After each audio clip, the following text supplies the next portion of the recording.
This is the House of Gangone. Family, welcome to another exciting edition of A Shot of Wrestling, the interviews. If you haven't done so already, follow us on all forms of social media at A Shot of Wrestling on Facebook and Instagram, and Shot of Wrestling No A on Twitter. You could also email us at inbox@shotofwrestling.com or dial it up 619-343-3005 and leave comments on the Shot of Wrestling hotline. Now, we say it time and time again that wrestling brings us together, and today is no different. Today, we are joined by the HOG House of Glory Heavyweight Champion, the one above all, Anthony Gangone. Welcome to A Shot of Wrestling. Well, thank you for having me, and thank you for that fantastic introduction. Well, when you're a champion, it carries a certain amount of weight to your name. It's amazing the career that you've already have, and there's still so much more left in you. Yeah, I mean, you got to be the guy, and I'm the guy right now in House of Glory, and maybe on the entire East Coast. Well said. I mean, I would not argue that at all. Most recently, Anthony, we saw you at ICW. It's how we wrapped up our 2018. Now, it was a surprise run-in to assist Amazing Red during Danny DeMonto's last match. I was there. It erupted. It went crazy when the House of Gangone rushed in the ring. But Danny had his boys also there with him. The bad boy, Joey Janela, came out swinging to the fences with his crutches, and the match had everything I wanted in professional wrestling. All the drama, all the spots. It was amazing, which leads me to my first question. What makes you pop? What makes me pop? Well, at this point, I guess what would be the best answer for me is really good storytelling complemented by a really good match. So feuds and things of that nature are probably the thing that makes me the most excited about wrestling. I wouldn't say necessarily any particular moves or quote-unquote spots in a match, but I'm more for the storytelling. Was there any story growing up that captivated you from beginning to end, or any rivalry that you're very passionate about? Yeah, okay, so my favorite feud would be Macho Man and Jake Roberts from 1991 to 92. Even though I'm not a huge fan of the matches that they had, it was more story-based, and I thought they could have been better produced. But the feud itself was very, very good, and I really, truly believe that was Jake's best run as an overall performer and also as a heel, which is somewhat humorous because he was kind of in a bad shape as far as his drug and alcohol abuse at the time. But, I mean, somehow it enhanced that feud. Yeah. Now, everybody, as they're listening to you mention Macho Man Randy Savage and Jake the Snake Roberts, you think about what you just said, all the storytelling, the drama that went into it, that moment when the snake bit Macho Man. It's still like cemented in my memory. How did that happen? You know, it's insane. Well, I mean that's the part everyone remembers, but there was also another portion of that feud where Jake actually slapped Elizabeth, and it was the first time that Elizabeth, I believe, really got physical. I mean, she was pushed every once in a while, but that, and then the promo Jake cut after that with Mean Gene was just, and then Mean Gene, the way he was just completely disgusted by Jake. It was just such a great Tuesday in Texas. It's on the network. Go check it out. It's really good. Yeah. Now, when we're talking about rivalries, what rivalry in your career so far are you the most proud of? It's a toss-up, but I would say either my feud with Ken Broadway or my feud with Amazing Red are probably the two that come to mind right now. Yeah. I wouldn't say I'm that new anymore to the independent wrestling scene. I kind of kick myself in the ass every day for not discovering it as early as many others have. But I came into House of Glory when that feud between you and Ken Broadway was getting kicked off with the no ropes match and everything. And it literally cemented HOG as like the company in the New York area to get the best wrestling. And literally, I was telling everybody, like, there's so much great wrestling in your backyard. Go to HOG, go to House of Glory, and see what these guys are doing, because from the production value that this company puts together to the work that you guys do, it's above all, in my opinion.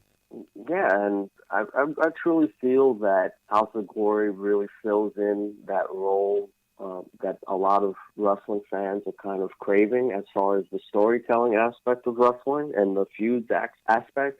I feel like a lot of wrestling companies just kind of do dream matches, and that's all they do. Yeah. And which is fine. That's kind of in style right now. But eventually you will run out of dream matches because there's so many people getting signed and all that kind of jazz, people retiring, that kind of stuff. So, but yeah, I agree with your sentiment.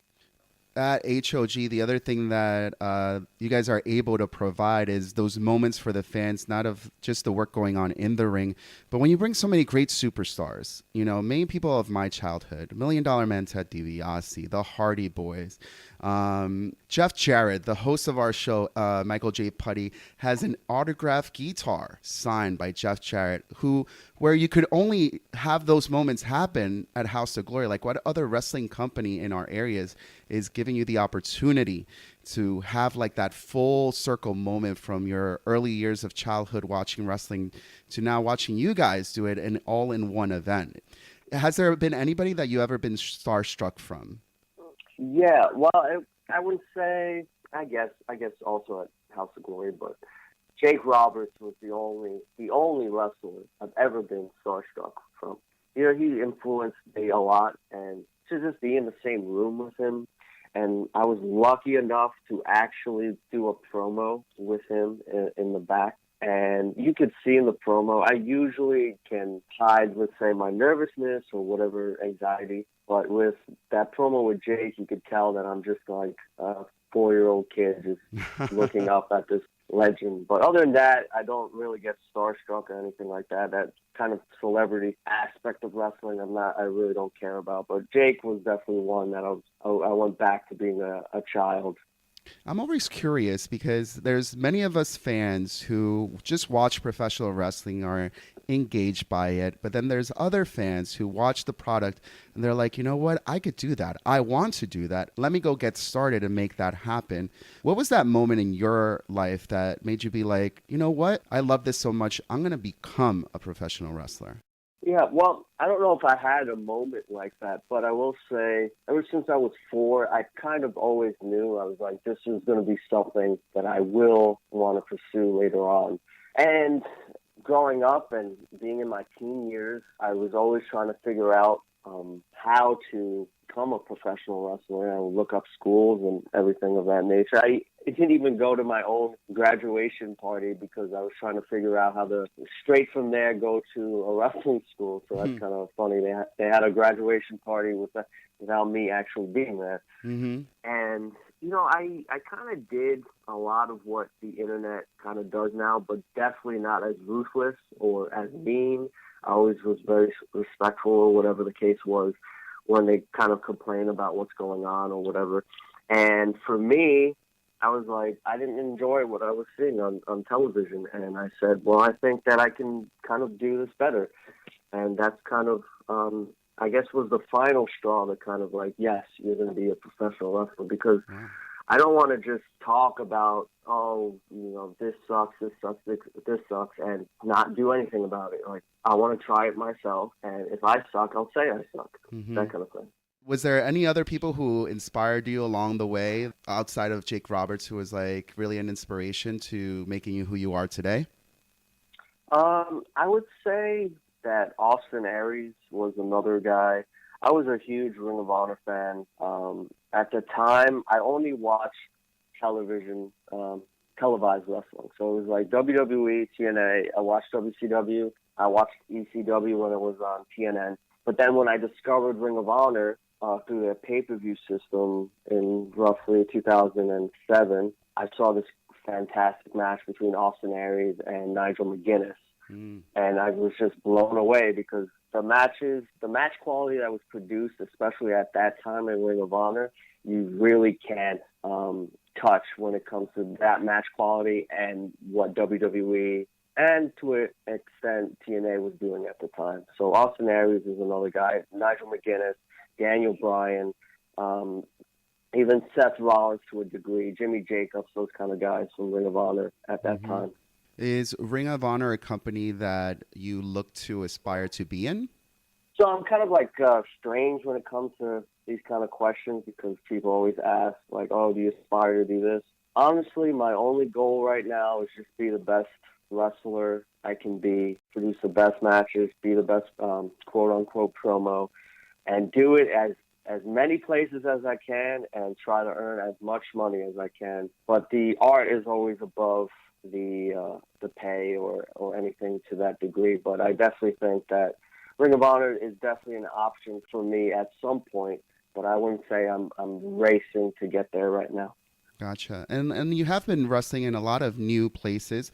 Now, we mentioned you're one of the faces, if not the face, of House of Glory, but you were also someone who started working in a promotion called Capital Wrestling. Now, I've talked to many people who've worked the Capital who recognize that what they're doing there is a little bit different because they're putting on more of a television show for people. Do you agree with that statement? And how has your time at the Capital been? Yes, I would agree. It's more of a TV-based wrestling product, and my time there has been fine and great. You know, I've been able to produce some pretty quality matches for their fans there, and you know, they constantly promote my matches there as being quote unquote the best matches on the card or the best match of the year or whatever the case is. So I've done pretty well for myself there, but I'm definitely looking to get into the title picture somehow. You're right. You have produced some great matches. I mean, I remember being there for that Darius Carter versus Gangone match, and it was amazing. But while we're talking about Darius, you guys were in a little group called the Crusade for Change, also with TJ Marconi. And when we talked to TJ and Darius, they made individual claims that the success of the Crusade and the creation of everything that came from it was based on their hard work, their sweat, their tears, their blood. How do you take to those statements from TJ and Darius? Yeah, I guess I would agree with that. I mean, it was our hard work that really cemented the Crusade being a big deal in 2016 at Beyond Wrestling. I mean, we were undefeated, and I really think all the elements, and it was kind of the perfect storm of myself, Darius, TJ Marconi, and the Minutemen at the time being, you know, we were all afraid for our, like, quote-unquote jobs, even though we're independent wrestlers. So we were, like, afraid every single show that we would not be used for the next show. So that kind of drove us to try to produce the best possible match that we could. And I think that really helped what we were doing there, and I think that really helped what the Crusade was and what it meant in Beyond Wrestling at that time. Do you think a lot of the newcomers, the new faces into the independent scene, have that same fear? Yeah, I don't know. I couldn't tell you when it comes to that. I think there's a lot of egos in indie wrestling, and I guess you could say that for any kind of work environment. But there's definitely a lot of egos where they think they're already the best thing since sliced bread, which is fine. I wish I had that kind of personality, but I always strive to be perfect, even though I probably will never be perfect, but it's always an aspiration for me. So I couldn't say if they're afraid for their jobs or their bookings or whatever. But I think for me, I always, every single show, no matter if there's 2,000 people or one person in the crowd or no people in the crowd, because I've done that before, I always try to have the best match and be the talk of that show. Now, there are similarities visually that you could see between the Crusade and the House of Gangone. Do you mind explaining to us what maybe some of the differences between both groups? Yeah, so the House of Gangone was actually a concept that I came up with in 2013. And at the time, it was myself, Smiley, and Drake Konis, other wrestler from House of Glory at the time.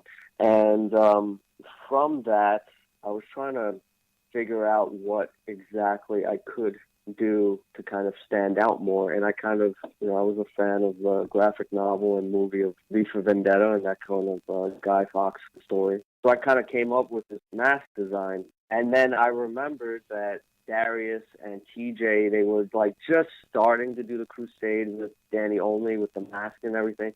Mm-hmm. And I actually messaged all three men and I said, well, I'm doing this kind of similar gimmick, I guess you would say, even though my mask, I actually had a design for my mask. And I asked them all if I would be allowed, if you would allow me to do this kind of gimmick.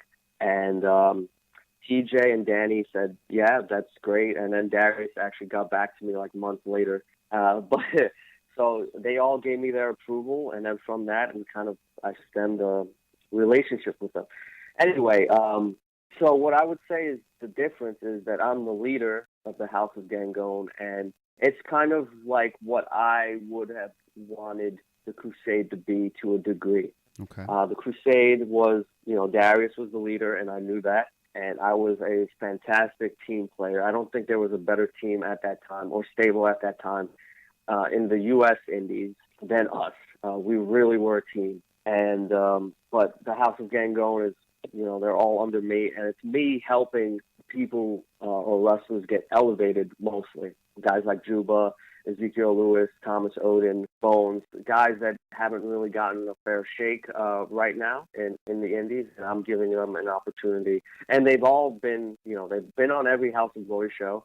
They've even gotten to CZW. I would say with the Crusade, it was more of everyone was already established or very polished, I would say. Okay. I wouldn't say, so we pretty much all had the same exact exposure at that time.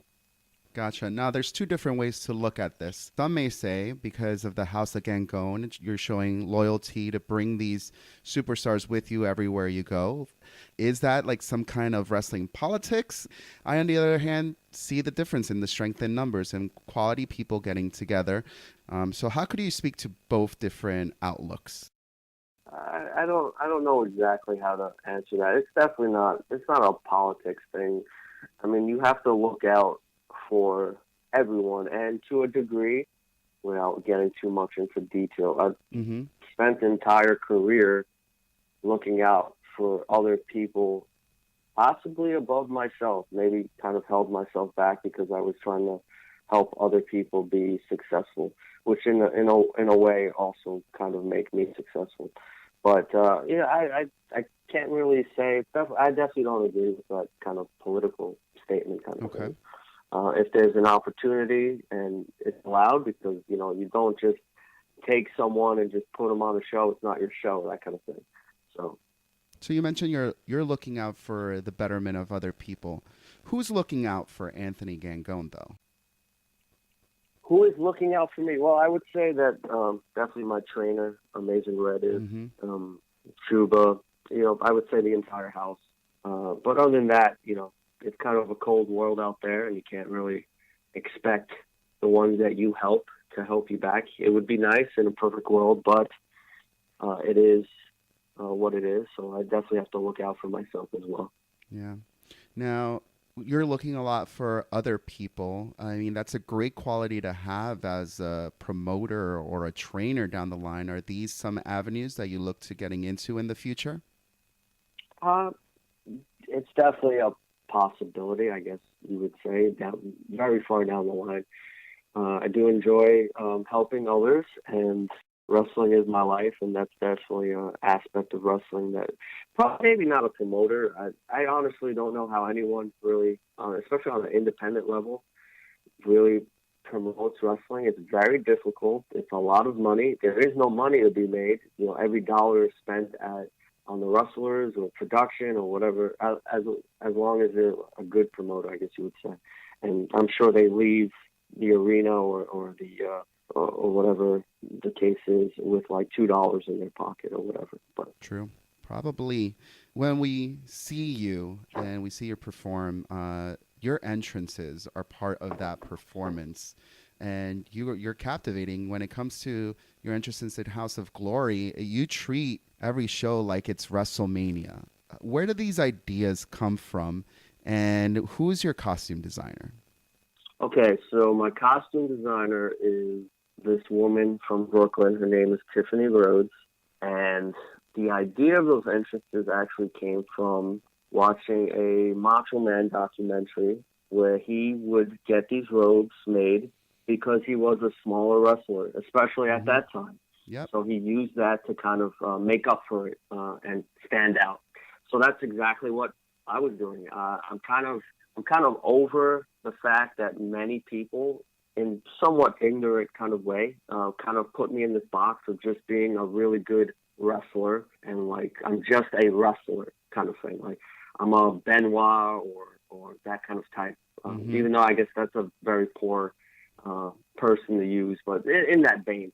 Or Malenko, there you go. Malenko, and so I was kind of over that, and I was just like, I think this is a good idea to kind of get myself a better position as far as in people's minds and perception. And I kind of use that, and I get to use a lot of my creative juices that I don't necessarily get to use in the ring, or you can't really use in the ring, in that kind of aspect, because I feel I am a very creative and somewhat artistic kind of person. So it definitely quenches my thirst when it comes to that kind of stuff. I could totally connect with that artistic side of it. Is there any other areas of the arts that you dabble in? Are you like a painter or a sculptor or anything else? I do work on writing. I'm not very good at art per se, as far as painting and drawing and that kind of thing. But I'm more in writing, and I do want to do some things maybe in film and maybe in TV or even in comic books, or even, maybe have a podcast myself, but has nothing to do with wrestling. So, but we'll see, something in those lines down in that realm. Well, there was a post on your Instagram recently about a podcast coming up. Is that something that you're getting yourself into? Yeah, it's definitely an idea. I can't really confirm with you that right now if that's something that I will pursue. But I do have other interests besides wrestling, which I know some people that's kind of hard to believe, or they're kind of like, oh, I guess he doesn't really care about wrestling. That's not it at all. I've loved wrestling since 4 years old, but I also love other things as well. And I don't want to just be in a box. I want to try everything. I want to kind of take over the world, So that's definitely an idea or something that I may pursue in the future. Yeah, and also the examples that others have set before you as professional wrestlers. You guys are labeled now as entertainers. You have many people who pursue a wrestling career who go into acting and go into other sports even to be successful, and then come back to the ring because of the fame that they may have gotten in other projects. So I could totally see that.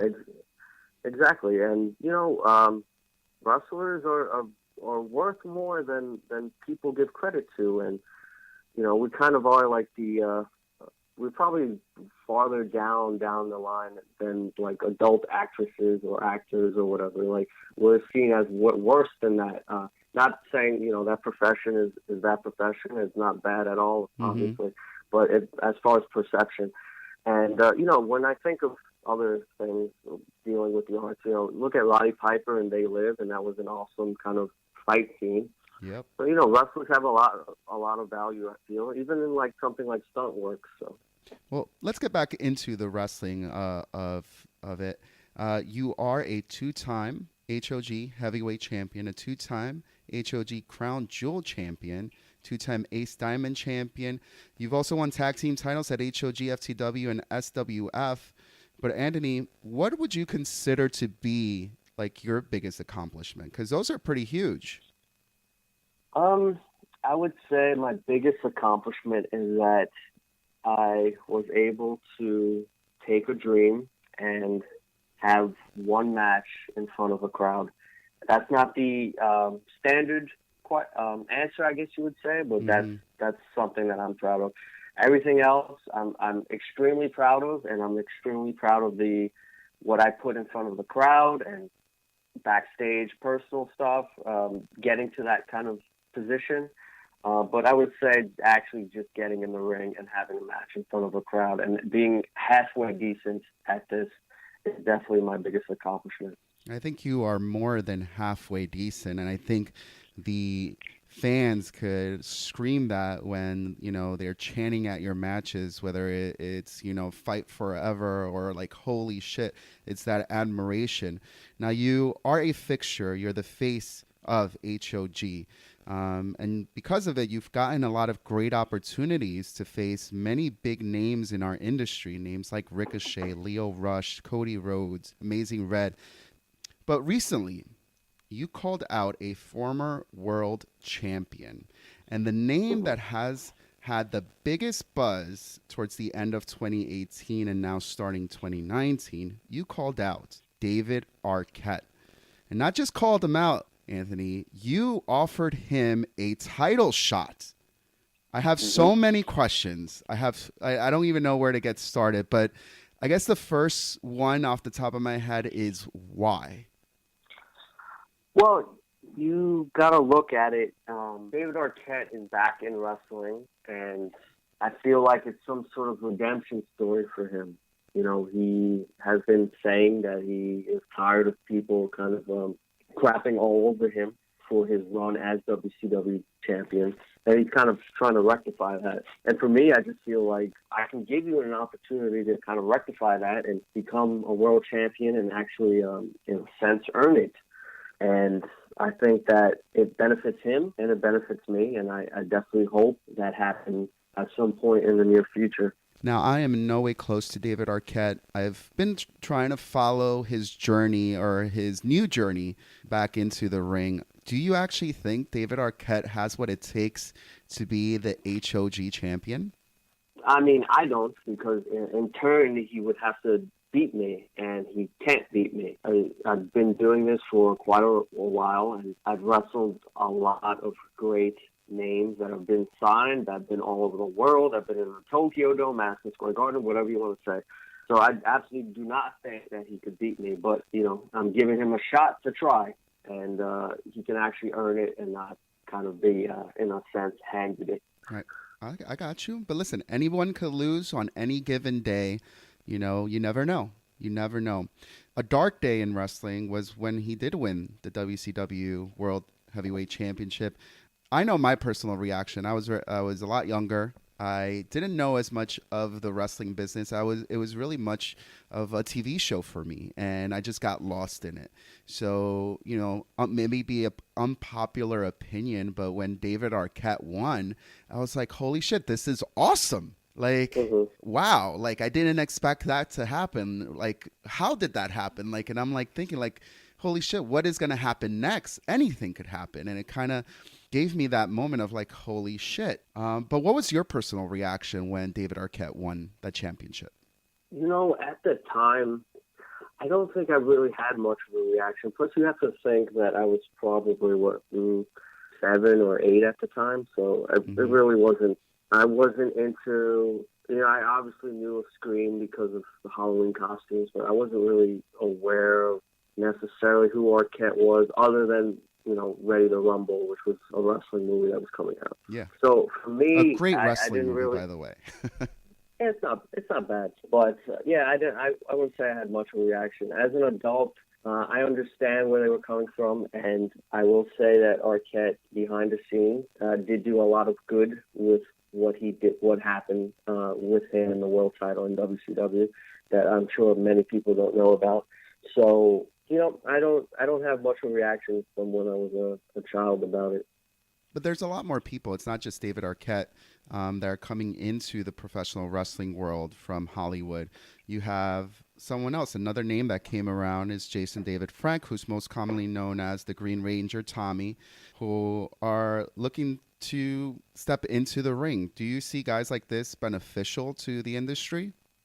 Yeah, because you get exposure out of it. And, celebrities have been used in wrestling forever, from Muhammad Ali down. So, yeah, I don't think it's a negative aspect, as long as it's kind of done tastefully and doesn't kind of overlook the hard work that wrestlers and the wrestling industry does in general. I also feel like the industry has also turned the tables, because back then when Muhammad Ali was being brought in, these people were brought in because of the names that they were, to put the wrestling product on that spotlight for many others who are not exposed to it. And I feel now the wrestling has become that product, that platform for people like David Arquette or DVF to come in and try to re-energize their career instead of the other way around. Yeah, and you know what? I didn't actually think about it in that way, but you're absolutely right. It definitely benefits them as well, because whatever projects they're possibly doing at the moment aren't getting the exposure that they used to get maybe in the 90s or early 2000s. But yeah, you're absolutely right. Anthony, it's a great time to be a wrestling fan, and because of people like you who are doing quality things in the ring, it makes it even better. What about the wrestling indie scene right now do you find most challenging, though?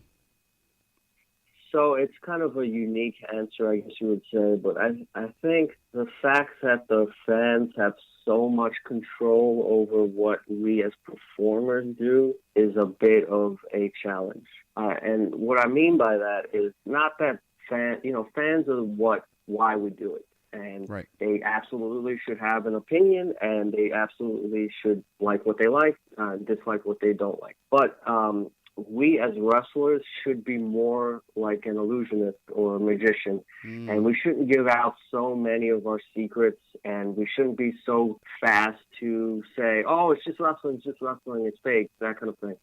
I really don't care for that, and we as wrestlers kind of should be able to mentally put something together that we believe the fans might enjoy and not let them dictate what we do, instead of using our own kind of creative muscle to produce our art and hope that our fans enjoy it. And, just not do so many unnecessary and crazy things that have injured so many of my peers.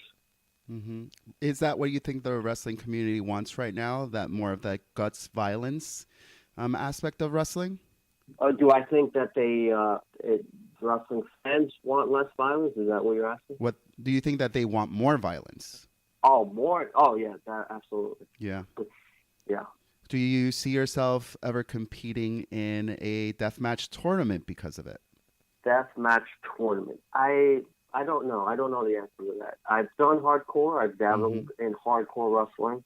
I prefer to do that kind of stuff when it means something, and that's not putting down deathmatch wrestling or wrestlers. They are tougher than I am, and they do it night in and night out, and they put their bodies on the line to entertain that fan base and other fans that somewhat enjoy that or mildly enjoy or whatever. So I'm not putting it down at all.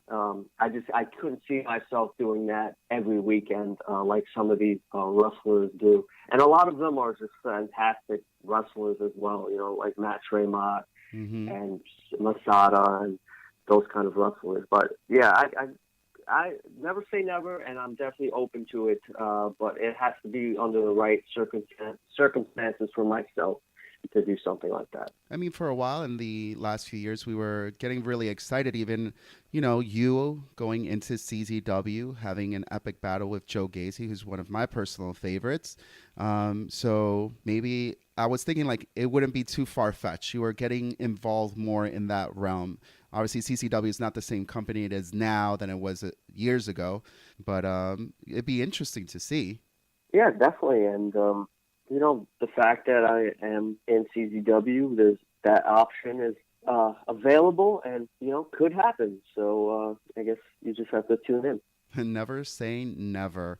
And on those words, we're beginning to wrap up our time. Is there any misconceptions that, whether it be the internet community or the wrestling community, that they have about Anthony Gangone right now that you want to set the record straight? Yeah, just don't put me in a box. I have more value than some people give me credit for. I'm not just a wrestler, and I think that if you actually follow my career and maybe research, you will realize that I'm not just quote unquote good hand in the ring.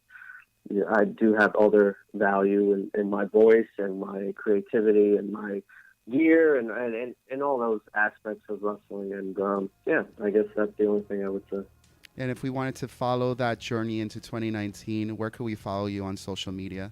Sure, at Twitter on House of Gangone, and then on Instagram, it is a private Instagram, so I will have to look at your profile before I accept it, but it will be Gangone Anthony, and then you can search my name on Facebook. Well, Anthony, thank you so much for your time here with us. There's so much more to your career that I really encourage everybody to keep an eye on. When I went to House of Glory for the first time, you were one of those standouts to me.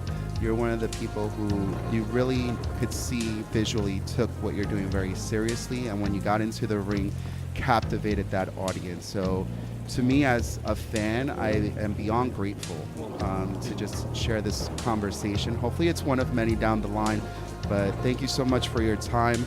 We're not done with you yet, though. We still have last call, so hang on tight, and we'll be right back with you. Okay, great. Unfortunately for you, you are facing a wrestling god, and a man never can touch a god. This is the House of Gangone.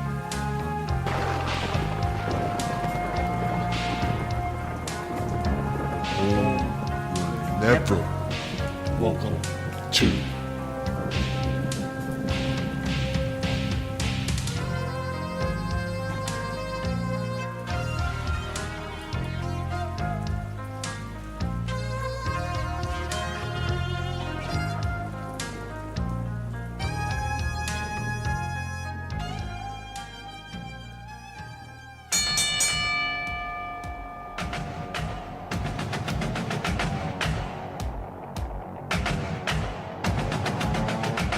Hey, this is the Pro Wrestling Maniac, Joe Gacy, and you can listen to A Shot of Wrestling every Monday on B Plus Player Radio.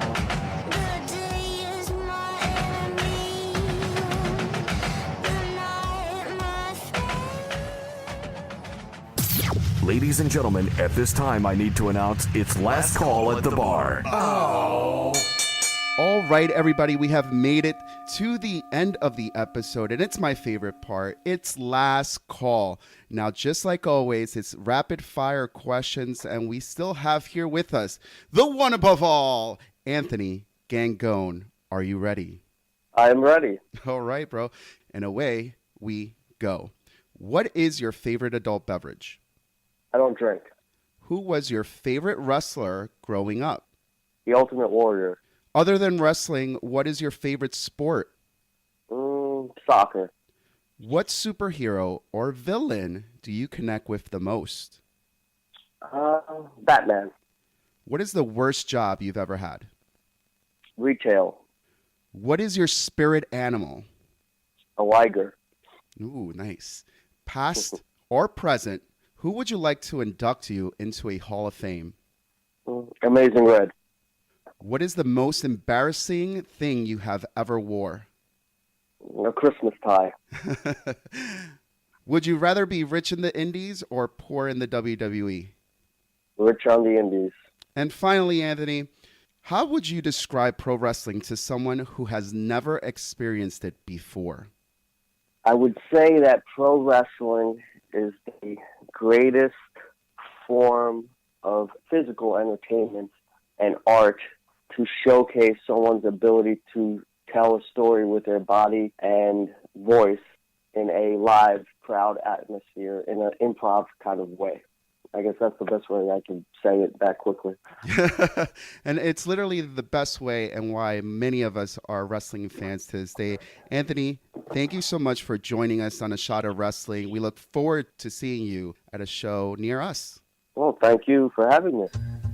Hey baby, I hear the bell ringing, hip tosses and body slams. Oh my.